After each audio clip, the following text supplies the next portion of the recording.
आप देख रहे हैं अनहोनी। तो चलिए बढ़ते हैं आज की इस कहानी की ओर। ओ भाई साहब, स्टेशन आ गया है, उतरना नहीं है क्या? कंडक्टर की ये आवाज़ सुनकर मैं नींद से जागा। घड़ी में वक्त देखा तो रात के 9:45 बज रहे थे।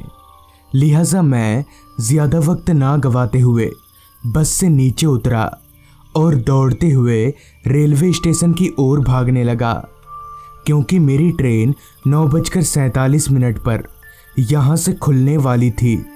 अच्छा हुआ मैंने रिटर्न टिकट पहले से ही ले लिया था। मैं भागता हुआ प्लेटफॉर्म नंबर 2 पर पहुँचा, लेकिन वहाँ कोई ट्रेन नहीं थी।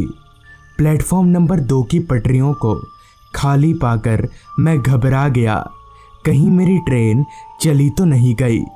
अभी मैं ये सोचकर परेशान हो ही रहा था कि तभी मेरी नज़र एक आदमी पर गई, जो कि प्लेटफॉर्म में लगी बेंच पर आराम से बैठा हुआ था।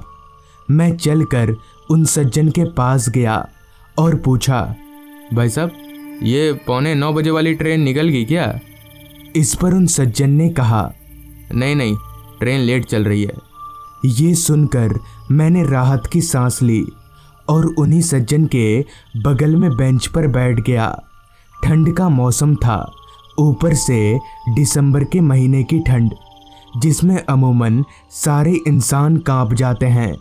मैं भी कांप रहा था, मगर मेरे बगल में बैठे वो सज्जन, उनको तो जैसे इस ठंड का एहसास ही नहीं हो रहा था। उनके बदन पर ना तो कोई स्वेटर था और ना ही कोई मफलर। ये देखकर मुझे बड़ी हैरानी हुई। खैर, थोड़ी ही देर में ट्रेन प्लेटफॉर्म पर आकर रुकी। ट्रेन के रुकते ही मैं और वो सज्जन एक ही बोगी में चढ़े। बोगी एकदम खाली थी, सिवाय हम दोनों के उस पूरी बोगी में और कोई नहीं था।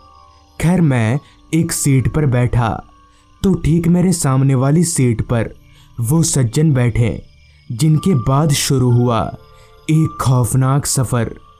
ट्रेन पूरी रफ्तार से पटरियों पर दौड़ रही थी। हालांकि ट्रेन की सारी खिड़कियां गिरी हुई थीं, मगर बावजूद इसके ठंड मुझे कांपने को मजबूर कर रही थी।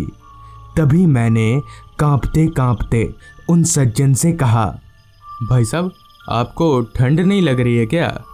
इस पर उन सज्जन ने मुस्कुराते हुए जवाब दिया, क्या ठंड नहीं तो? ठंड का मौसम आ गया क्या? जिस पर मैंने कहा, क्या भाई साहब, मजाक बड़ा अच्छा कर लेते हैं आप। अच्छा, आप रोज इस ट्रेन से ही आना जाना करते हैं क्या? इस पर वो सज्जन बोले, हाँ, पर आपने ऐसा क्यों पूछा? इस पर मैंने बोला, नहीं ऐसे ही। पर आपको डर नहीं लगता? इस पर उन सज्जन ने कहा, डर अब नहीं लगता, मगर उस रात लगा था। इस पर मैंने बोला, किस रात, बताइए ना जरा। इस पर उन सज्जन ने बताना शुरू कर दिया। बात आज से तकरीबन 4-5 साल पुरानी है। उन दिनों मैं इधर काम पर आया करता था और इसी ट्रेन से वापस घर लौटता था। उन दिनों भी मौसम ठंड का ही चल रहा था। एक रात मैं इसी ट्रेन से घर वापस लौट रहा था। रात काफ़ी हो चुकी थी, ट्रेन एकदम खाली थी। मैं जिस बोगी में बैठा हुआ था उसमें मेरे अलावा और कोई नहीं था। ट्रेन पूरी रफ्तार से पटरियों पर दौड़े जा रही थी। हालांकि उस ट्रेन से मेरा रोज का आना जाना था, मगर पता नहीं क्यों उस रात मुझे एक अजीब सी बेचैनी महसूस होने लगी थी। ऐसा लग रहा था जैसे आज कुछ बुरा होने वाला हो। खैर, थोड़ी ही देर में ट्रेन रुकी, मगर ट्रेन जिस जगह पर रुकी थी वो ना तो कोई स्टेशन था और ना ही कोई शहरी इलाका, बल्कि वो जगह जंगलों से घिरा हुआ था। एक तो घना जंगल, उस पर बोगी में खुद को अकेले पाकर मैं थोड़ा घबराने लगा था। खैर, बैठे बैठे अब मेरी कमर भी अकड़ने लगी थी, इसलिए मैं अपनी सीट पर से उठकर ट्रेन के दरवाजे पर जाकर खड़ा हो गया और वहाँ से बाहर देखने की कोशिश करने लगा, मगर बाहर बहुत ज़्यादा अंधेरा था। काले अंधेरे के सिवा मुझे और कुछ भी दिखाई नहीं दे रहा था। लिहाजा मैं दरवाजे पर से हटकर अपनी सीट की ओर जाने लगा।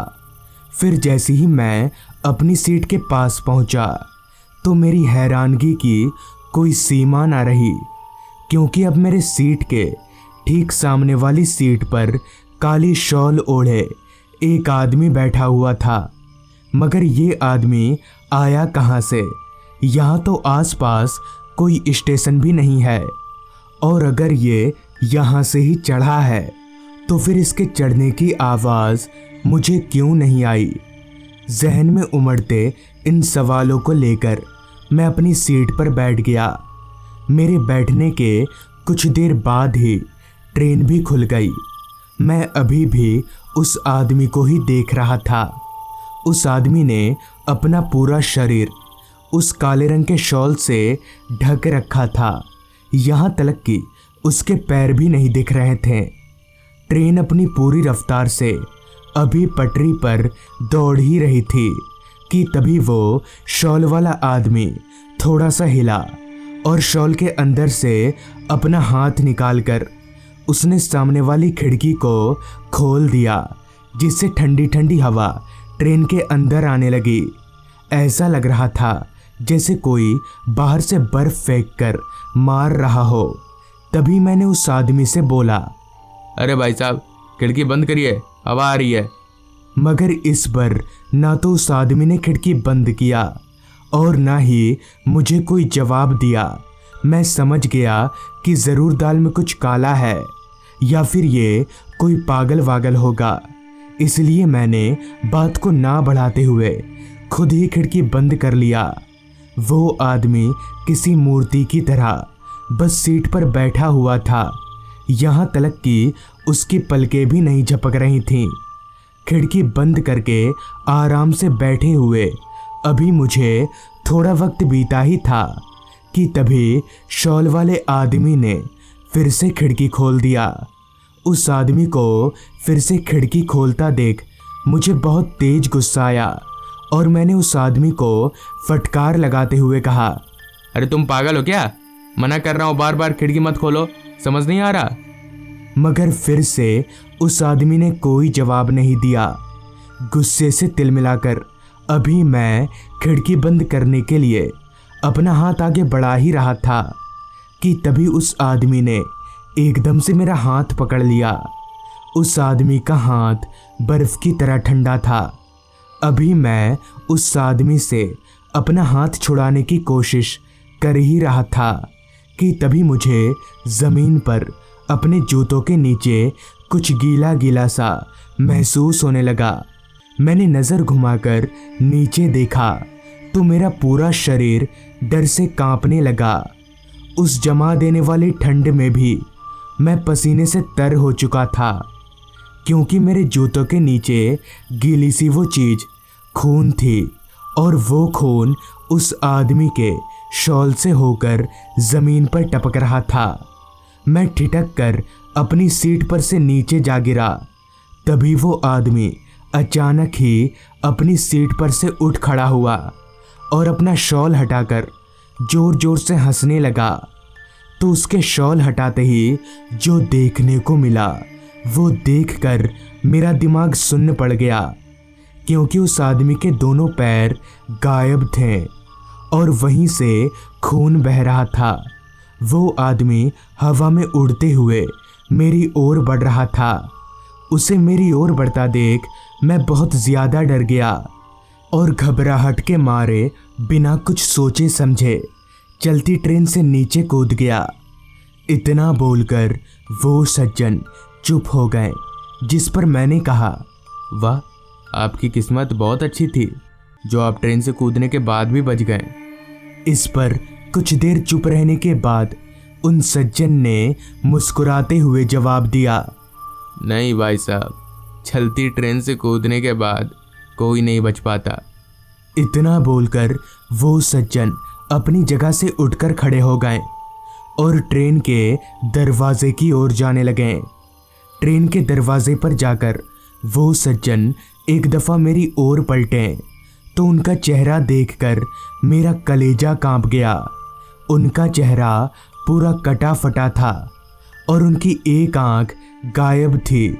मैं समझ गया कि ये सज्जन कोई इंसान नहीं बल्कि वो एक भूत हैं। तभी मुस्कुराते हुए बड़े आराम से वो सज्जन ट्रेन से नीचे कूद गए। ये भयानक मंजर देखकर मैं अपना होश खोने लगा था, मगर जैसे तैसे मैंने खुद को संभाला। फिर जब मेरा स्टेशन आया तो मैं ट्रेन से उतर गया, मगर एक बात आज तक समझ नहीं आई कि आखिर उस रात वो सब क्या था। खैर, उस दिन के बाद से मैं कभी भी उस रात वाली ट्रेन में नहीं चढ़ा। तो दोस्तों, ये थी आज की कहानी। अगर आपको ये कहानी ज़रा भी अच्छी लगी हो तो चैनल को ज़रूर सब्सक्राइब कर लें। तो मैं आपका दोस्त आर्यन जल्द ही मिलूँगा आपसे ऐसी ही एक कहानी के साथ।